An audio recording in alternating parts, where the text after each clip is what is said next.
Now this is our 500 horsepower Corolla GR and we are taking it to the Nürburgring next week. So for that trip we're going to be installing today some KW coilovers and we're going to be showing you exactly how to do it from start to finish.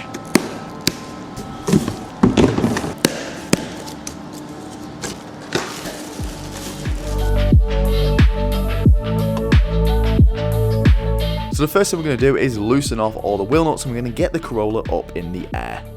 Now we're going to start on the rear of the car because the rear is a separate spring and a separate shock, whereas the front is what they call a coil-on shock.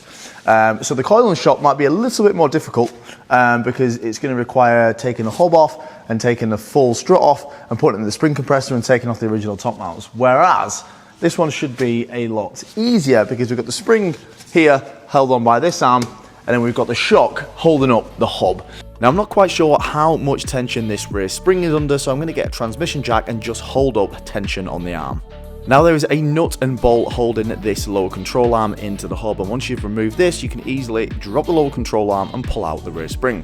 Now the shock is actually bolted at quite a weird angle, so you will have to remove the bolt from this top tension arm to be able to get the shock out, as you will need to lever the hub forward. Now the bottom of the shock is held onto the hub by this extremely large nut, and it is quite difficult to get a spanner in there, but it can be done.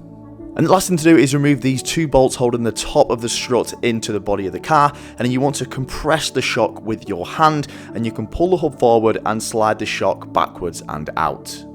Now we will be reusing the standard top mount, but we will not be reusing the standard dust cover boot. So remove that from the top mount, it does just pull out, and slide it over the new KW shock. Now there are new nuts supplied in the kit, and if you want to use a gun and gun it down, you can, but I prefer using a swan neck spanner and the correct size hex bit, just so I know it's tight. Now I like to slide the shock in and install the bottom of the shock onto that large stud first and foremost, and then I can get a transmission jack and I can jack it up into place. And now would be a good time to bolt the top of the shock using the original bolts that you took off. Now getting the bolt back through this top tension arm can be a bit of a task, as the bush is kind of pulling in the opposite direction to the arm. So using some screwdrivers or some extensions, you just maneuver the arm so the bush lines up, and then sometimes you might have to use a bit of a mallet just to ease it on its way through. Now remember to remove the rubber mounts at the top and the bottom of the original spring, as they will not work with the new KW one.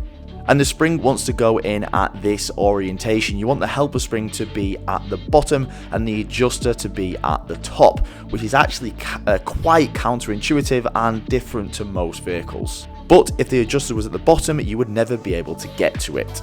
And again, using the transmission jack up the spring so that the bush lines up nicely with the hole on the hub. And with the same with the top tension arm, this might be quite difficult, as you'll see the bush is under quite a lot of tension and the bolt might be difficult for it to slide through, but just keep jacking the arm up and down and just pry the arm until the bolt goes through. And once you've completed the exact same process on the other side of the car, you will now have your KW coilovers installed on the rear, and it's time to jump on to the fronts.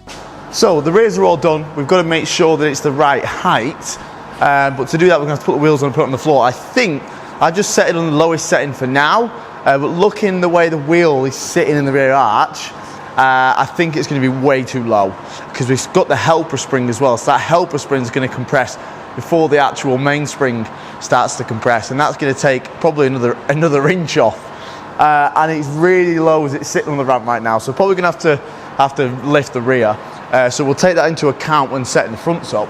But we're going to start doing fronts. Now the fronts, the top mount is actually underneath all the plastics here, so we're going to have to start taking some of this plastic off. I hope we don't have to remove the window wipers, but we'll see in a second. So first we're going to remove the lower part of the scuttle, which is just clipped in. Now I'm hoping that I don't have to take all the window wipers off, because they can be a pain on some vehicles, but luckily on this I can remove a few clips and I can just lift up the main scuttle panel, and I just want to make sure I can access all of the bolts easily before I start taking the wheels off, which I can. Now, the first thing we want to do is remove the drop link. Now with this being pretty much a brand new car, all the bolts are actually coming off quite easy, and you can have some troubles with these drop links with the ball joint spinning. And with the drop link out the way, we can start taking off the 2 hub bolts. And oh my days, were these tight. I think these are the tightest OEM factory setting I have probably ever seen on any car. And once you've removed the brake line adapter, you can pull the hub forward and away from the shock. And the only thing holding this shock into the car is those 3 bolts underneath the scuttle panel, which we just loosened off earlier. So if we can remove these, and we can pull the entire shock assembly away from the vehicle. Now, just like the rears, we are going to be using the original top mount, so we are going to have to remove these from the spring. Now, I would definitely recommend using a spring compressor because OEM springs can be under a hell of a lot of tension. Once you've got the top mounts off, it's not going to make a whole lot of sense because these are the bearings that come with the KW kit and these are the bearings that come with the top mounts. As you can see, they don't really match up. And there's no way to unbolt these, but they have just got a little bit of glue holding them on, so you can just pull them off like that. There's a tiny little bit of glue holding them on. And then you've got the little notch there, which lines up with that notch, and then that is the bearing installed on the top mount, and we can now put these front legs on. And once you've transferred your new top mount with the KW bearing onto the KW coilover, we can then install the unit back into the car. First, we're going to install the 3 nuts back onto the studs underneath the scuttle panel, but don't tighten these fully just yet. Now, instead of installing the 2 OEM hub bolts back in, we're actually going to be replacing one with this IBAC camber adjusting bolt.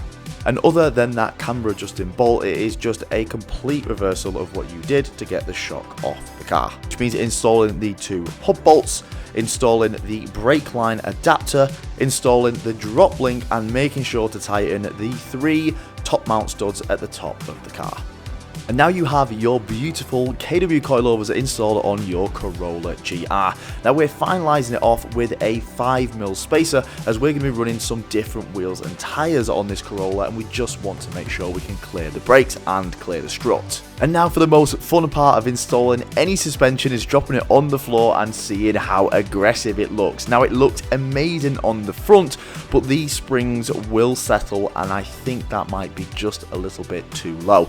But it's going to be different for every single person, so give it a couple days and make adjustments where they need to be made. But for now, we need to go and get this car a full 4-wheel alignment and corner weighted before the Nürburgring.